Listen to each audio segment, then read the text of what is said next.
उमर फारूक रजी अल्लाह तआला को फारूक आजम कहा जाता है। یہ بھی غلط کہا جاتا ہے، کسی حدیث میں صدیق اکبر اور فاروق اعظم نہیں ہے، ہم تو اسے بھی غلط سمجھتے ہیں۔ صدیق اکبر بھی نبی صلی اللہ علیہ وآلہ وسلم ہے، فاروق اعظم بھی نبی صلی اللہ علیہ وآلہ وسلم ہے۔ یہ مولویوں نے ٹرم ڈیوائز کی ہے، حدیث میں صرف صدیق آیا ہے، ٹھیک ہے جی۔ المعجم الکبیر طبرانی کے اندر ہے، سنن الکبریٰ البیہقی میں نے واقعہ معراج والے لیکچر میں 126 ABC میں بتایا تھا کہ واقعہ معراج کی تصدیق کرنے کی وجہ سے نبی صلی اللہ علیہ وآلہ وسلم نے صدیق کا لقب دیا ہے۔ صدیق اکبر یہ بالکل بدعت بنایا ہوا ہے، صدیق ہے صرف، فاروق اعظم بھی نہیں، صرف فاروق ہے۔ اچھا آپ مجھے یہ پوچھیں، صدیق اکبر فاروق اعظم آگے کیا آتا ہے؟ صرف غنی، اتھی ہونا چاہیے غنی کبیر، کوئی نہیں نہ آیا، وہ صحیح ہے، صرف غنی۔ حیدر کرار، حیدر اعظم تو کوئی نہیں آیا نا، علی المرتضیٰ ہی آیا، مرتضیٰ اعظم تو نہیں آیا نا۔ تو یہ پہلے دو علماء نے بنائے ہوئے ہیں، انہوں نے یہ اس لیے بنایا کہ تاکہ اس کے ذریعے ہم کسی اور کو بھی ٹائٹل دے دیں گے، وہ ٹائٹل بھی غلط ہے۔ وہ کہتے ہیں جی اپنے زمانے میں معظم تھے، ہم کہتے ہیں یہ بھی جھوٹ ہے۔ ان کے زمانے میں امام جعفر صادق علیہ السلام موجود تھے، ان کے استاد اور سب سے بڑے عالم۔ ویسے تو ہم امام مالک کو بھی ان سے بڑا امام سمجھتے ہیں، کیونکہ امام مالک حدیث کے بھی امام تھے، فقہ کے بھی امام تھے۔ امام حنیفہ سے اگر کمپیئر کیا جائے، ان کے زمانے میں امام مالک ان سے بڑے امام تھے، اور امام مالک کے پوتا شاگرد ہے امام حنیفہ جی۔ امام مالک کے شاگرد ہیں امام محمد، امام محمد نے امام مالک سے الموطا امام مالک نقل کی تھی، جو الموطا امام محمد کے نام سے مشہور ہے۔ جب امام حنیفہ کے پاس آئے تو انہوں نے کہا مجھے بھی یہ حدیثیں لکھوانا جو تم مالک سے سیکھ کے آئے ہو۔ تو امام حنیفہ تو پوتا شاگرد ہے امام مالک کے، تو امام مالک کو امام اعظم کہا کرے نا،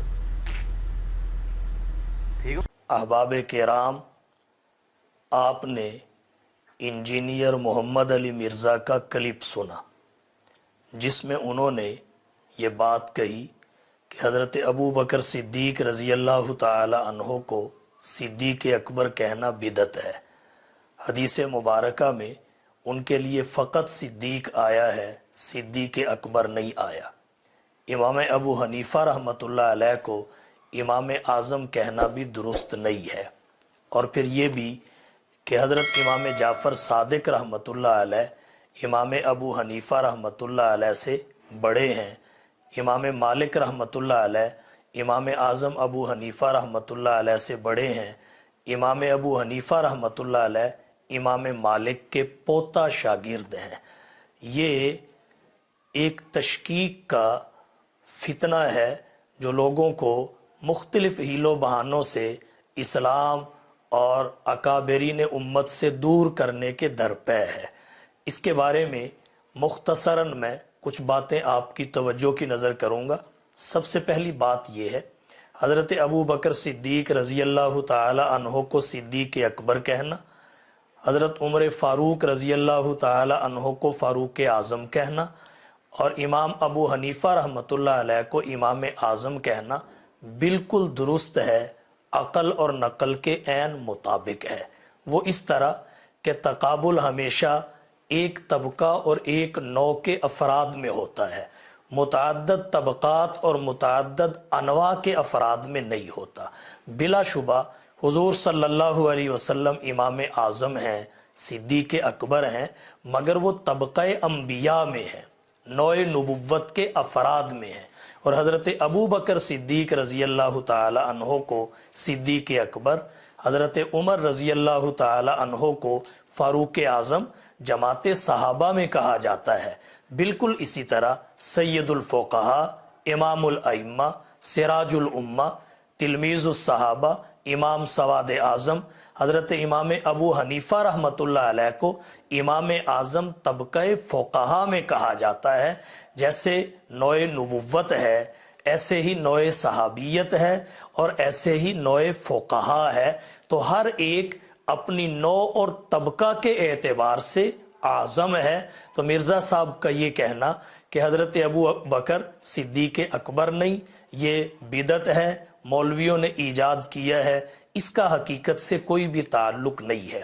رہی یہ بات کہ حدیث مبارکہ میں انہیں صدیق اکبر نہیں کہا گیا، اس پہ میں ایک بات عرض کرنا چاہوں گا کہ القابات بعینی ہی صراحتاً احادیث میں موجود اور مذکور نہیں ہوتے، ان کو مراتب سے، कमालात से मुस्तंबत किया जाता है। हजरत अबू बकर सिद्दीक रजी अल्लाह ताला अन्हो को हुजूर सल्लल्लाहु अलैहि वसल्लम ने अरहमु उम्मती बि उम्मती अबू बकर फरमाया। अरहम इसमें तफजील का सीगा है, जैसे अकबर इसमें तफजील का सीगा है।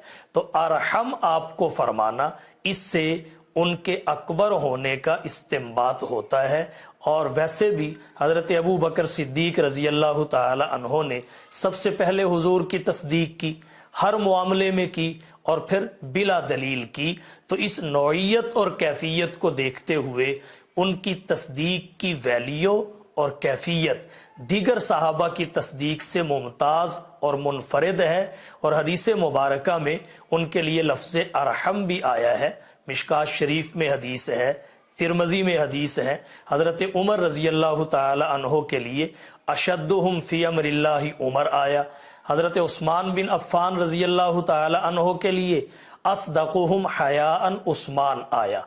और मिशकात की रिवायत में हज़रत अली रज़ी अल्लाह ताला अन्हो के लिए अक़ज़ाहुम अली भी आया। तो अलक़ाबात अहादीस में मौजूद हैं और ये लक़ब सिद्दीक़ अकबर हदीस रसूल से ही मुस्तफ़ाद है। अकबर भी इसमें तफजील का सीगा है, अरहम भी इसमें तफजील का सीगा है। अलबत्ता मिर्ज़ा साहब का इल्म इस कदर है कि जब वो एतराज़ करने पे आए तो उन्होंने एतराज़ में कहा, हज़रत उस्मान को गनी कहा, गनी कबीर नहीं कहा। हज़रत अली रज़ी अल्लाह ताला अन्हो को हैदर कहा, हैदर आज़म नहीं कहा। मुर्तज़ा कहा, मुर्तज़ाए आज़म नहीं कहा। तो जो आपके जहन और इल्म में है, हदीस आपके जहन और इल्म के मुताबिक नहीं चलेगी। आपके जहन और आपके इल्म को हदीस के मुताबिक चलना चाहिए। क्या हज़रत उस्मान बिन अफ़्फ़ान को असदक नहीं कहा, हज़रत अली रज़ी अल्लाह ताला अन्हो को अक़ज़ा नहीं फरमाया गया। तो जब हदीस मुबारका में हज़रत उस्मान को असदक कहा गया, हज़रत अली रज़ी अल्लाह ताला अन्हो को अक़ज़ा कहा गया, तो मिर्ज़ा साहब ये इसमें तफजील के सीगे हैं। ये वही सीगे हैं जो अकबर सीगा है, ये वही सीगे हैं जो आज़म सीगा है। इसमें तफजील के तमाम सीगे अपने मौसूफ में मस्दरी माना की ज़्यादती पर दलालत करते हैं। तो हदीस आपके अल्फाज के ताबे नहीं होगी। आपका जहन, आपकी सोच, आपके अल्फाज हदीस रसूल के ताबे होने चाहिए। तो आपका ये ख्याल बिल्कुल गलत है कि हदीस मुबारका में अलक़ाबात की वजाहत नहीं है और हदीस मुबारका से ये अलक़ाबात मुस्तंबत नहीं होते। अगली बात ये है, आपने कहा कि इमाम जाफ़र सादिक रहमतुल्लाह अलैह ये इमाम अबू हनीफा रहमतुल्लाह अलैह से बड़े फ़क़ीह हैं और उनसे बड़े इमाम हैं। इस पर मैं अर्ज़ करना चाहूँगा, अस्माउर रिजाल के माहिरीन ने और उलमा ने दोनों की सन्ने विलादत 80 हिजरी लिखी है और दोनों ताबई हैं। इमाम जाफ़र सादिक रहमतुल्लाह अलैह भी और इमाम अबू हनीफा रहमतुल्लाह अलैह भी। इमाम अबू हनीफा रहमतुल्लाह अलैह की इमाम जाफ़र सादिक रहमतुल्लाह अलैह से मुलाकात भी ही हुई है, इल्म हदीस व फ़िक़्ह में इस्तिफ़ादा भी किया है। लेकिन इसके बावजूद इमाम आज़म अबू हनीफा इमाम आज़म हैं। ख़ानदानी शराफत अपनी जगह, लेकिन इमाम आज़म अबू हनीफा ही हैं और उसकी बहुत सारी वजूह हैं। सबसे पहली वजह यह है, हज़रत इमाम जाफ़र सादिक रहमतुल्लाह अलैह फ़ुक़हाए अरबा के हम पल्ला नहीं हैं और फ़ुक़हाए अरबा में जो मकाम इमाम अबू हनीफा रहमतुल्लाह अलैह का है वो फ़ुक़हाए सलासा का नहीं है। दूसरी बात यह है, इमाम जाफ़र सादिक रहमतुल्लाह अलैह की फ़िक़्ह, उनके इज्तिहादात महफूज और मुदव्वन नहीं है।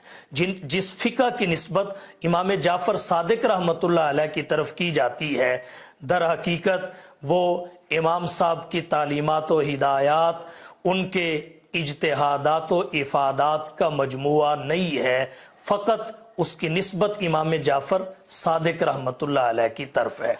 अगली बात यह है, इमाम जाफ़र सादिक रहमतुल्लाह अलैह से जब कोई शख्स इमाम अबू हनीफा रहमतुल्लाह अलैह की मौजूदगी में कोई मसला दरियाफ्त करता तो इमाम जाफ़र सादिक रहमतुल्लाह अलैह उसे इमाम अबू हनीफा के पास भेजते थे और फरमाते थे अबू हनीफा से जाकर मसाइल पूछ लो। इस पर एक वाक़या मोहम्मद बिन याकूब कुलैनी ने फ़ुरूए काफ़ी किताबुर रोज़ा में मोहम्मद बिन मुस्लिम का भी लिखा है, जिन्हें ख्वाब की ताबीर पूछने के लिए इमाम जाफ़र सादिक रहमतुल्लाह अलैह ने खुद इमाम अबू हनीफा रहमतुल्लाह अलैह की खिदमत में भेजा था, और इमाम साहब रहमतुल्लाह अलैह ने जो ताबीर बताई, इमाम जाफ़र सादिक रहमतुल्लाह अलैह ने उसकी तायीद और तौसीक फरमाई, और इस किस्म के बहुत सारे वाक़यात मजीद भी किताबों में आपको मिल सकते हैं। तो गुजारिश ये है, मर्तबे की तायीन के लिए बहुत सारी चीज़ें देखना होती हैं जिनका शायद आपको इल्म नहीं है। और तीसरी बात आपने ये फरमाई कि इमाम मालिक रहमतुल्लाह अलैह के इमाम अबू हनीफा पोता शागिर्द हैं इमाम मोहम्मद से, उन्होंने मुअत्ता इमाम मालिक की रिवायात ली। इस पर मैं अर्ज़ ये करना चाहूँगा, एक होता है किसी का शागिर्द बन जाना बाज़ाबिता बाकायदा, और एक होता है किसी से कोई बात पूछ लेना या किसी से किसी की कोई बात ले लेना। इससे रुतबे की फौकियत साबित नहीं होती। अगर इससे साबित होती फिर आपको ये दावा करना चाहिए था कि इमाम अबू हनीफा रहमतुल्लाह अलैह इमाम मोहम्मद के शागिर्द हैं, तो फिर इमाम मोहम्मद रहमतुल्लाह अलैह को करास करके आप इमाम मालिक रहमतुल्लाह अलैह के शागिर्द क्यों करार दे रहे हैं। बाकी मैंने पहले अर्ज किया, रुतबे का बढ़ जाना, इसको सिर्फ इससे आप साबित नहीं कर सकते कि मुअत्ता इमाम मालिक की कोई हदीस इमाम अबू हनीफा रहमतुल्लाह अलैह ने इमाम मोहम्मद से सुन ली, तो क्या क़िरात के मसाइल खुलफ़ाए राशिदीन हज़रत उबई से नहीं पूछते थे? हलाल व हराम के मसाइल हज़रत मुआज़ से नहीं पूछते थे? विरासत के मसाइल हज़रत ज़ैद बिन साबित से नहीं पूछते थे? खुलफ़ाए राशिदीन और रुतबे में बड़े सहाबा हज़रत अबू हुरैरा रज़ी अल्लाह ताला अन्हो से हुज़ूर सल्लल्लाहु अलैहि वसल्लम की अहादीस नहीं लेते थे। इस सब कुछ के बावजूद खुलफ़ाए राशिदीन का रुतबा हज़रत अबू हुरैरा रज़ी अल्लाह ताला अन्हो से बड़ा है, हज़रत अबू हुरैरा रज़ी अल्लाह ताला अन्हो से ज़्यादा है। तो आपका दावा इससे साबित नहीं होता। बाकी इमाम अबू हनीफा रहमतुल्लाह अलैह ताबई हैं और उनका ताबई होना मुत्तफ़क़ुन अलैह हकीकत है, जबकि इमाम मालिक रहमतुल्लाह अलैह ताबी नहीं है, और ताबी का मुकाम गैर ताबी से ज़्यादा होता है। इमाम मालिक रहमतुल्लाह अलैह 93 हिजरी में पैदा हुए हैं, इमाम अबू हनीफा रहमतुल्लाह अलैह सन 80 हिजरी में पैदा हुए हैं। उम्र में भी इमाम मालिक रहमतुल्लाह अलैह तकरीबन 13 साल के लगभग इमाम अबू हनीफा रहमतुल्लाह अलैह से छोटे हैं। फिर इंसाइक्लोपीडिया ऑफ इस्लाम ने 1911 में जो मुक़ल्लिदीन के एतबार से मरदम शुमारी की, उसमें इमाम मालिक रहमतुल्लाह अलैह के मुक़ल्लिदीन की तादाद 4 करोड़ बताई गई, और इमाम अबू हनीफा रहमतुल्लाह अलैह के मुक़ल्लिदीन की तादाद 34 करोड़ से भी जायद बताई गई। और ये 1911 की बात है, अब 2020 चल रहा है। अब इमाम अबू हनीफा रहमतुल्लाह अलैह के मुक़ल्लिदीन की तादाद में किस कदर इजाफा हुआ होगा, इसको मैं और आप बखूबी समझ सकते हैं। शागिर्दों के एतबार से भी इमाम अबू हनीफा रहमतुल्लाह अलैह बड़े हैं। वो इस तरह कि इमाम अबू हनीफा रहमतुल्लाह अलैह के 3 लाख शागिर्द हैं, तलामिज़ा हैं, जिनमें 86 मुजतहिद हुए हैं, और हदीस की सनद भी इमाम अबू हनीफा रहमतुल्लाह अलैह की आली है। इमाम साहब की वहदानियात हैं। हुजूर सल्लल्लाहु अलैहि वसल्लम और इमाम अबू हनीफा रहमतुल्लाह अलैह के दरमियान बाज़ रिवायात में एक ही वास्ता है और वो सहाबी का है। इमाम मालिक रहमतुल्लाह अलैह की वहदानियात नहीं है। इमाम अबू हनीफा रहमतुल्लाह अलैह ने कुरान और सुन्नत से जिन मसाइल का इस्तिंबात किया है वो भी इमाम मालिक और दीगर अइम्मा के इस्तिंबात किए हुए मसाइल से ज़्यादा हैं। इमाम अबू हनीफा रहमतुल्लाह अलैह ने कुरान और सुन्नत से जो मसाइल मुस्तंबत किए उनकी तादाद 12,90,000 बताई जाती है। अगर इमाम मालिक रहमतुल्लाह अलैह से इमाम मोहम्मद की विसातत से इमाम अबू हनीफा रहमतुल्लाह अलैह ने मुअत्ता की कोई रिवायत ली तो इसका ये मतलब नहीं इमाम अबू हनीफा रहमतुल्लाह अलैह से इमाम मालिक बड़े इमाम बन गए, क्योंकि हज़रत उमर रज़ी अल्लाह ताला अन्हो ने भी हज़रत अली रज़ी अल्लाह ताला अन्हो के मशवरा से एक हद को मुअख्खर किया और उनके बताए हुए मसअला पर अमल किया और फरमाया लौला अलीयुन لہلک عمر، اگر علی نہ ہوتے تو عمر ہلاک ہو جاتے۔ اب حضرت علی رضی اللہ تعالی عنہ کے مسئلے پر، فتوے پر عمل کیا اور ان سے مسائل معلوم کیے، لیکن اس کے باوجود رتبہ حضرت عمر رضی اللہ تعالی عنہ کا حضرت علی سے زیادہ ہے۔ تو پتہ یہ چلا کہ آپ کا یہ دعویٰ بھی غلط ہے کہ امام مالک رحمۃ اللہ علیہ امام ابو حنیفہ رحمۃ اللہ علیہ سے بڑے امام ہیں۔ تو امام ابو حنیفہ رحمۃ اللہ علیہ متعدد وجوہ سے امام اعظم ہیں، ان کو امام اعظم کہنا بھی عقل اور نقل کے عین مطابق ہے، کیونکہ وہ طبقہ فقہا میں امام اعظم ہیں۔ حضرت ابو بکر کو صدیق اکبر کہنا بھی جائز ہے، کیونکہ وہ طبقہ صحابہ میں صدیق اکبر ہیں۔ اگر امام ابو حنیفہ کو امام اعظم کہہ کے حضور کے مقابلہ میں کھڑا کرو گے اور حضرت ابو بکر کو صدیق اکبر کہنے کی صورت میں حضور کے مقابلہ میں کھڑا کرو گے تو یہ رسول اللہ صلی اللہ علیہ وسلم کی گستاخی ہے۔ اللہ تعالیٰ سب کی اس سے حفاظت فرمائے۔ تو میں اپنے احباب سے کہوں گا، مرزا محمد علی یہ مستند اور باقاعدہ عالم نہیں ہے اور لوگوں میں شکوک و شبہات پھیلا کر دین سے دور کرنے کی کوشش کر رہا ہے۔ جہاں تک ہو سکے اس سے اجتناب کیا جائے اور مسائل مستند معتبر علماء اور مفتیان سے پوچھے جائیں اور انہی کی تقاریر سن کے اپنی زندگی کا لائحہ عمل مقرر کیا جائے۔